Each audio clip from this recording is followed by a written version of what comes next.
سلام، به ویژه برنامه محور امشب خوش آمدید. در این برنامه چگونگی توافقنامه سیاسی، عملی شدن مواد این توافقنامه و مشکلات احتمالی فراراه این کار و نیز چگونگی برخورد دو طرف در کار عملی سازی این توافقنامه از بحث‌های اصلی است. در بخش از برنامه سفر زلمه خلیلزاد، فرستاده ویژه ایالات متحده آمریکا برای صلح افغانستان به کابل به هدف رایزنی درباره آغاز گفتگوهای میان افغانان هم به بحث گرفته خواهد شد. نخست گزارش درباره تقسیم قدرت و سهمبندی کابینه میان دو طرف، آقای غنی و آقای عبدالله، و کارهایی که در این زمینه انجام شدن ببینید.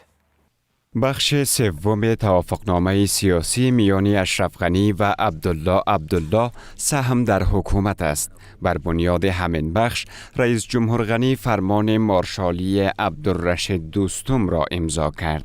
در نخستین بند این بخش به آقای دوستم عضویت در شورای عالی دولت و نیز عضویت در شورای امنیت داده شده است. در بند دوم این بخش آمده است که رئیس شورای عالی مصالحه 50% کابینه را به شمول وزارتخانه‌های کلیدی معرفی خواهد کرد. تبصره شده که شورای عالی مصالحه هم می تواند در امورات مربوط به صلح جلسات کابینه را دعوت بکنند، اما خب در بود همون مصالحه هست دیگه. ولی این فکر میکنم که یک نوع تفاوتی داره با حکومت وحدت ملی. این فهرستی از وزارت‌هایی هستند که رئیس جمهور بر رئیس شورای عالی مصالحه پیشنهاد کرده است. منابعی میگویند که درباره سهم دیگر در شماری از وزارت‌ها مانند وزارت امور خارجه و مالیه نیز به توافق رسیدند. تشکیل حکومت توافقی سیاسی فقط تبدیل کردن لفظ و بازی با کلمات عین همون حکومت دوسره وحدت ملی است. هیچ تضمین و نشانه‌ای هم وجود ندارد که 5 سال آینده را حکومت توافقی موفق باشد، دستاورد داشته باشد و بر بحران‌ها فائق آید. در این توافقنامه آمده است که والیان ولایت‌ها بر بنیاد توافق دو طرف و بر بنیاد شایستگی معرفی خواهند شد. تغییر، تبدیل و برکناری ها با دلایل موجه و مشوره هر دو طرف خواهد بود. ثابت ساختن که هر دو تاش میگفت ما ای رو نمیپذیرم، ما او رو نمیپذیرم. دیدین کنه در یک کاسه بازم آب میخوره. در حکومت وحدت ملی هم قدرت به گونه 50-50 و بر بنیاد یک توافق سیاسی تقسیم شده بود. شیوه حکومتداری که همزمان با افزایش نارضایتی ها بحران هایی را هم در پی داشت و حالا دیده شود که نتیجه کار این حکومت برخواسته از یک توافق سیاسی چه خواهد بود. گلابدین غبار، طلو نیوز.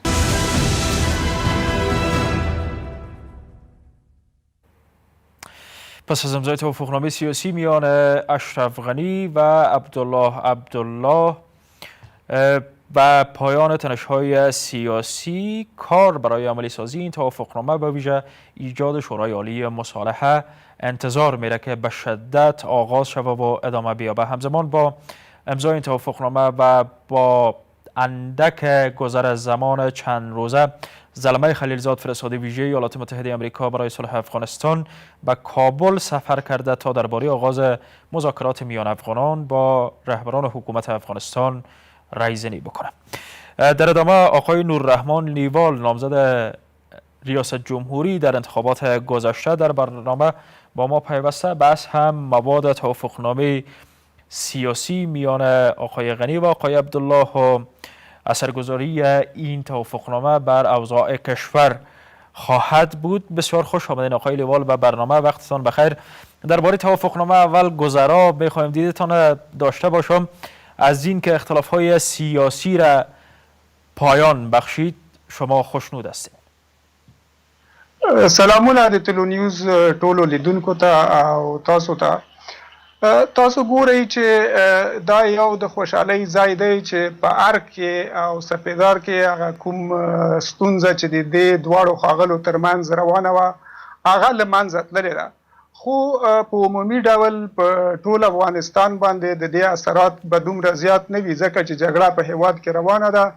او د سولې دپاره هم دغه دواړه ښاغلي هغه ډول پروګرام نه لري چې باید سوله راشي. ځکه که دوی سوله راوستی نو دوی به خامخا د سولې هلې ځلې او د سولې دپاره تړون یا هغه پروسه هغه چاته ورکوله چې هغه په دې جګړه کې ښکیل نه وي، بلکې درېیمګړی وي چې د دوی پیغام یې په اساني هغو ته رسولی وي او د هغوی یې دوی ته رسولی وي. نو دلته ستونزه دا ده چې دغه تړون په مجموع کې د اشرف غني او د عبدالله لپاره د ملي شتمنیو کې د دوی ګټې خوندي کوي او ملت ته تاوان ده. خو بس دغه یو خوشحالي ده چې په ارګ کې جګړه نشته ده، خو په ملت به په جګړه اخته وي. بسیار خوب. درباره مواد توافقنامه بخوایم از شما بفهمم، سپس بحث صلح و برنامه ها برای این کار و اینکه آقای عبدالله که در نبردها با طالبان طرف بوده در رهبری روند صلح قرار گرفته خواهم پرسید. اما مواد توافقنامه را از نظر گذشتاندین در بهبود وضع در کشور به ویژه در کار صلح اثرگذار خواهد بود؟ ښاغلی اوس د تړون هغه شپږ مهمې مادې چې ما له نظره تېرې کړي په هغو کې لومړی دا شامله ده چې د دولت یو عالی شورا به جوړیږي. دویم ښاغلي عبدالله ته د سولې عالی شورا جوړول او د هغې مشرتابه ورکول دي. ورسره د پخوانیو شورا غړو ته ستاینه او د هغو پنځونه ده چې زه ګمان کوم دا خو بیخي اضافي ده. او بیا همدارنګه په ټول نظام کې او په ځانګړي ډول په انتخاباتي سیستم کې د سمون او د اصلاحاتو راوستی ده. او شپږم اخري هم د دې ده چې آیا دغه تړون د عملي کېدو دی که نه، څنګه به عملي کېږي. نو که غواړئ چې په دې یو باندې لاړ شو، لسر فرصت اندک است. میخوایم بفهمم که از این 6 بحث و 6 ماده که در توافقنامه جا گرفته کدامش مهم است و مناسب حال؟ نو خبره دا ده چې په دغو شپږ واړو باندې چې سړی ډېر په دوه ټکو کې نظر ورکوي، هغه دا ده چې بیا هم دغه شپږ واړو کې ټولې د غني او د عبدالله د ډلې ګټې خوندي شوي دي. په واضح ډول باندې زه دا د افغانستان د خلکو دپاره سوله مهمه ده. نو اوس سوله چې تاسو داسې یو چاته ورکوئ چې هغه د سولې دپاره امکانات غواړي، پروتوکول غواړي، د سولې دپاره بودیجه غواړي، او بیا په بودیجه کې په دغه توافق کې دا هم واضح شوي چې د سولې عالي شورا به ځي له نړیوالو نه به هم مرسته غواړي، د افغانستان له ملت نه به هم وغواړي. نو تاسو دلته ګورئ چې آیا دغه شان یو اخلاص په دغه ټول مادې د ډېرې مهمې د سولې د راتګ کې خوندي نه دي چې هغه د ملت ته ښه زیری ورکړي. نو دویمه خبر دا ده چې دوی دغه د پخوانیو سولې شوراګانو ته چې دوی کوم امتیازات په دې کې نیولي دي، هغه هم په دې راڅرخي چې د یو څو کسانو لپاره دلته ټوله پروسه جوړه شوې ده. تاسو ګورئ چې دغه شوراګانې 5-6 چې جوړې شولې هغه ټولې ناکامې وې، هغوی هېڅ لاسته راوړنه لري، خو هغوی ته اوس په ټول تړون کې یو ځانګړې ماده نیول شوې ده. همدارنګه د اصلاحاتو په باره کې زه راځم دا وایم چې دوی ویلي دي چې موږ د دغه سره د ولایتي شوراګانو سره د ولسوالیو شوراګانې کوو او ورسره د ښاروالیو ټاکنې کوو. نو دوی دغه تېرې ټاکنې دغه حکومت کله وکړی شوې ده؟ موږ او تاسو ټول شاهدان یو. دوی ونه شو کولی چې هغه اداره کړي، هغوی دپاره سرچینې برابرې کړي، هغوی بیا د هغوی نتایج په خپله ونه منل. نو څنګه توقع موږ کولی شو چې دغه تړون به موږ ته یو ښه زیری راوړي؟ خو په مجموع کې دومره بیا وایم چې د دغو دواړو ترمنځ چې کومه جګړه به هغه ختمه شوې ده او د ملت دپاره څه ځانګړی زیری نه لري. بسیار خوب.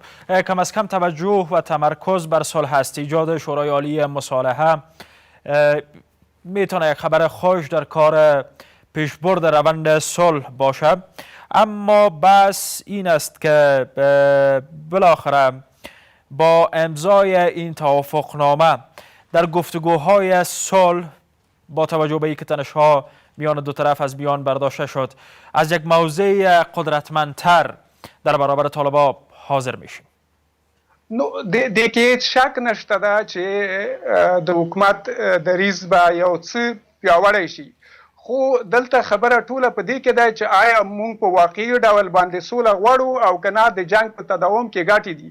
نو داسې ښکارېږي د دغه تړون د موضوعاتو نه د دغه تړون د سولې په باره کې د هغه غوښتنې چې هلته مطرح شوي دي په هغې کې تاسو داسې موضوع نشئ پیدا کوئ چې موږ به له طالبانو سره یا له مخالفینو سره په دغه میکانیزم باندې خبرې کوو. هلته ټول خبرې د سولې په موضوع باندې په دې راڅرخي چې څنګه یو څو کسان له امتیازاتو نه برخمن شي. نو زه ګمان نه کوم چې یا غني او یا عبدالله سولې ته ژمن دی. په دغه تړون کې دوی د سولې دپاره ځانګړی پیغام مونږ ته ولس ته نه لري او مونږ داسې څه نه وینو چې په هغه باندې مکس وکړو چې دغه یې د ستاینې وړ دی. نو زه دا وایم چې په مجموع کې دوی باید په دغه د سولې په خبرو باندې تجدید نظر وکړي. دا چې یو څو کسان امکانات اخلي موږ په هغه باندې خبرې ونه کوو، دا دومره غټه موضوع نه ده. هغه اصلي موضوع دا ده چې درېیمګړو ته چانس ورکړی شي چې تر څو د طالبانو او د حکومت ترمنځ خبرې وکړي. حکومت او طالبان په اسانه باندې نشي کولی چې یو جوړجاړي ته ورسي. تاکید طالبان بر این است که در گفتگوهای میان افغانان باید طرفهایی که مشکل داشتن با گروه طالبان، جنگیده بودن با گروه طالبان، حضور داشته باشد. قرار گرفتن آقای عبدالله در رأس شورای عالی مصالحه ملی که رهبری کننده روند است و در اطرافش هم آقایان محقق، خلیلی، دوستم که همه در برابر طالبان جنگیدن، این میتونه یک خبر خوش باشه و زمینه ساز آغاز مذاکرات میان افغانان. نو ستونزه دا ده چې په دې کې هیڅ شک نشته چې د دغو خلکو ترمنځ جګړه شوې ده. دغه طرفین دي. آیا دغه طرفین په دې تیرو 20 کالو کې وتوانېدل په دې 5-6 د سولې په شورا باندې، د سولې په جرګو باندې، د سولې په وزارتو باندې چې اوس به موږ له دې نه دا توقع ولرو؟ دا ښه خبره ده چې دوی یو ځای شوي دي او دوی غواړي چې سوله وکړي. په دې باندې موږ هېڅ اعتراض نه لرو. خبره ټوله د جوړښت ده. لومړی خو به دا ګرانه وي چې د ارګ او د سپېدار ترمنځ په دې باندې توافق راشي چې څوک به ځي، څوک به سوله کوي، څوک به د خبرې کوي. لومړی د دوی تر مابینځ به کافي وخت ضایع کېږي. دغه 4 کاله چې دوی لري دا کیدای شي د دې لپاره کافي نه وي چې دوی داسې یو جوړجاړي ته تر خپل منځ ورسېږي. نو زما هیله بیا هم دا ده چې د دې سره چې دا د خوښې خبره ده چې هغه خلک چې په جنګ کې اخته وو، جګړه یې کوله، اوس سوله کوي. عبدالله سوله غواړي، دوستم سوله غواړي، محقق سوله غواړي او سره طالبان هم سوله غواړي. نو دلته سوال دا پیدا کیږي چې آیا دوی له پخوا هم جګړه او سوله د جګړې د اوږدوالي لپاره کارولې ده؟ موږ د دوی په نیت باندې شک لرو. هیئت مذاکره کننده حکومت به خاطر گفتگو با طالبان و گفتگوهای میان افغانان پیش از این تعیین شده بود نیاز به ایجاد یک شورای چون شورای عالی مصالحه متشکل از رهبران و نخبگان و بزرگان سیاسی دیده میشد. حال تصمیم گرفته شده که چون این شورای ایجاد شود به رهبری آقای عبدالله، این به گونه فراهم کننده زمینه برای آغاز مذاکرات است. انشاءالله مونږ به دعا کوو چې داسې وشي. خو تیرو د دغو عقایانو کړنو ته چې مونږ ګورو، اوس کوم نومونه چې تاسو واخیستل، هغه چې په دغې شورا کې هغوی ستایل کېږي، هغو ته ځای ورکېږي، هغوی پخوا دغه تجربه لري، دغه تجربه یې کړې ده او سوله نه ده راوړې. نو مونږ بیا یو ځل دا هیله څرګندوو چې خدای دې وکړي چې دوی سولې ته لومړیتوب ورکړي. خو مونږ داسې نه وینو، داسې څه نه وینو. نو هیله مې له دوی نه دا ده چې یوازې د سولې هڅې د جنګیالیو ترمنځ محدودې نه شي. په ځانګړي ډول باندې په امریکا، په نړیوالې ټولنې زه دا غږ کوم چې که دوی غواړي چې په افغانستان کې سوله راشي، نو سوله یوازې د جنګیالیو ترمنځ په خبرو نه راځي. خو یو شی چې ډیر زیات مهم دی د ملت لپاره، یو ښه زیری دا ده چې اوس امریکا سوله غواړي. نو دلته دوه لوري د جګړې چې د سپېدارو د ارګ خبره ده، هغوی به د هغوی خبرو ته زیات غوږ نیسي. نو هغوی د امکان شته دی چې د هغوی د فشار له وجې نه سولې ته غاړه کیدي. نو ټوله ستونزه دلته د امریکا ده. که امریکا وغوښتل چې سوله راشي، نو په هغه ورځ باندې سوله راځي. بسیار خوب. در بحث برخورد آقای عبدالله و اطرافیانش با روند صلح و نیتش در این زمینه. آقای عبدالله در جریان کارزارهای انتخابات گذشته ریاست جمهوری واضح اعلام کرد که اولویتش صلح است و هر روز که قرار شود صلح و حضور طالبان در افغانستان در میان باشه، حاضر است از قدرت کنار بره. با این وضع و توجه به این مسئله میشه خوشبین بود که کم از کم آقای عبدالله حاضر است و اراده داره به صلح با طالبان. دا ښاغلي عبدالله دا څرګنده کړې وه، خو و چې په توافق کې تاسو هغه د سولې د عالي شورا بند په بند چې لاړ شئ، هلته تاسو ته د عبدالله هغه نیکنیتي په نظر باندې په دغه تړون کې نه راځي. نو تاسو چې کله د کاغذ له مخې موږ تاسو خبرې کوو، نو د کاغذ په سر باندې داسې څه کوټلي نشته دی، دوی نه دي ایښي چې موږ سولې ته ژمن یو، موږ سوله کوو، بلکې هلته ټول داسې موضوعات راغلي دي چې له بدبختانه هغه یوازې د دغو کسانو چې د سولې په عالي شورا کې راپځای کېږي د دوی امتیازات به څه وي، د ته پروتوکول څه ورکول کېږي. او حتی ښاغلي عبدالله پکې دا څرګندونه هم کړې ده چې ده ته باید په د هغه ځای کې د هېواد د دوهم کس په شخص وکتل شي. نو اوس که دی د دوهم کس دی د هېواد، بیا نو د ښاغلي غني لومړی مرستیال څوک دی؟ دلته ډېرې زیاتې ستونزې په دغه توافق کې شته. او بله ستونزه په دې کې دا ده په پای کې چې تاسو د توافق یا دغه تړون هغه برخه ګورئ چې دې ته به عملي جنبه ورکوي. په هغه کې د دوی دواړو نه پرته یو څه نور لوبغاړي دي چې هغوی ته زیاته موقع په لاس ورغلې ده چې د دوی تر مابین کېدی شي د دې په ځای باندې چې جوړجاړی وکړي، هغوی د دې نه استفاده وکړي او یو درېمګړي لور ته دا مسله یوسي. نو کېدی شي غني او عبدالله په ځای باندې پاتې وي او ستونزه بل ځای روانه وي.